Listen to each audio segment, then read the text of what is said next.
under 30, which was a trend of ours, giving up a lot of 30-point quarters in recent games. Our guys stuck with it. I mean, I was proud of them how they came out, being down at 4 at halftime, take a, I think it was like a 7-0 run or something, take a 3-point lead. These are those moments where, we're getting better, withstanding some runs against a heck of a team to score 119 points against, currently the best defense in the league. It's just those pivotal moments throughout the game, a couple of, miscues here and there on offense. And then one of our Achilles heels just getting a rebound. Same thing happened in the Lakers game.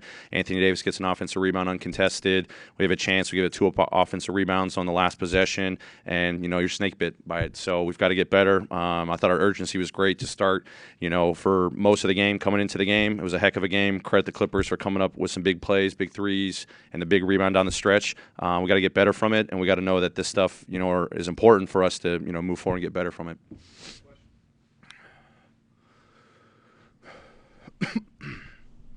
For you, what's been the line as far as, like sticking with your rotations, giving guys opportunities to prove themselves, obviously, and then making changes and seeing if other rotation lineups work?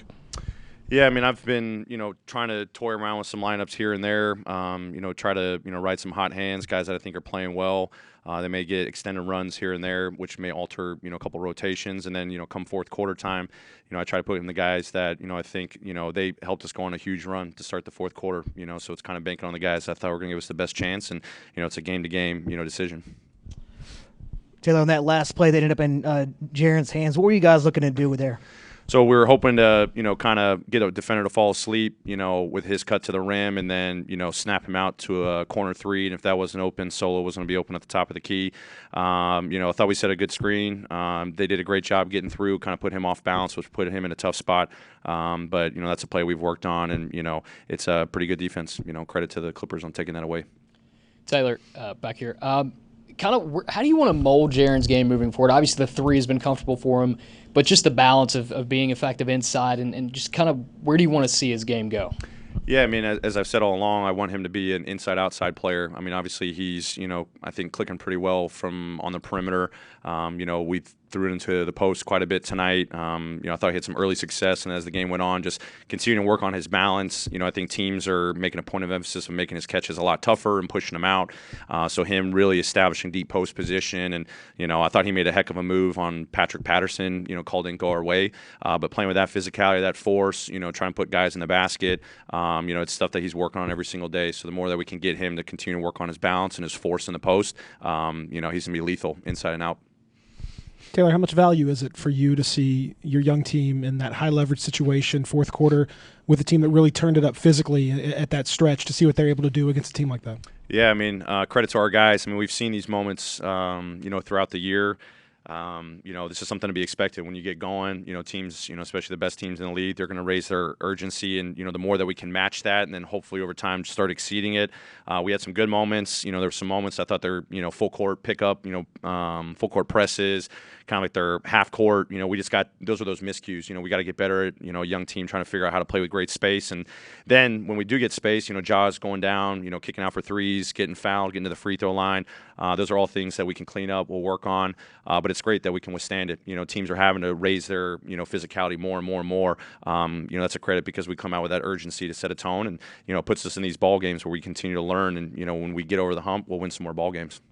Coach, what was your opinion of Ja Morant's performance as well as his way that he matched the intensity of Patrick Beverley? Yeah, I mean, Pat Beverley's a heck of a defender. I mean, he poses so much, problems on the ball. He gets into you. He makes things tough, not just in pick and rolls, but one-on-one, full court pickups. But, early in the first half, I think Ja ended up with 8 assists and didn't really score. Ends up with 20 points in the second half. I thought he started to figure out how to navigate some of that pressure. I think our screens were better. He started identifying the lanes and took advantage of those. But it's a credit to him. I mean, Ja and I talked about it. I said, they're trying to take you away tonight, but I want you to keep attacking. He's dropping off late passes to our bigs, rolling. If he's missing a shot, our bigs are cleaning up the glass. I think we rebounded them or had more second chance points to them. So it's kind of that stuff we've been talking about, him being aggressive, even against physical defenses. Continuing to work on how he can get the ball out maybe a little bit earlier to some of his bigs and his screeners, but then him to flip the switch in the second half, knowing that pressure's still there, and score 20 points, big buckets for us. That's a credit to him and his growth. Sorry, Coach. before the game, you said that JV is still working his way back in. What did you see from him today that was allowed him to get so hot? Yeah, I mean, he just kind of got back to, who he is as a player, still playing within our system too, but some of his post moves, he's been working on trying to get that rhythm back. I thought he really, got some good looks. He missed a couple, but thought he imposed his will inside, especially the offensive rebounds. I think he was one of the highest offensive rebound guys in the game tonight.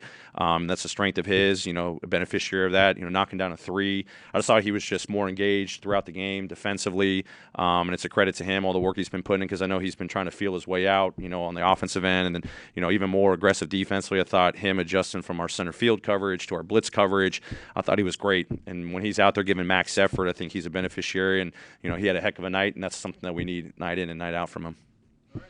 Happy Thanksgiving to everybody.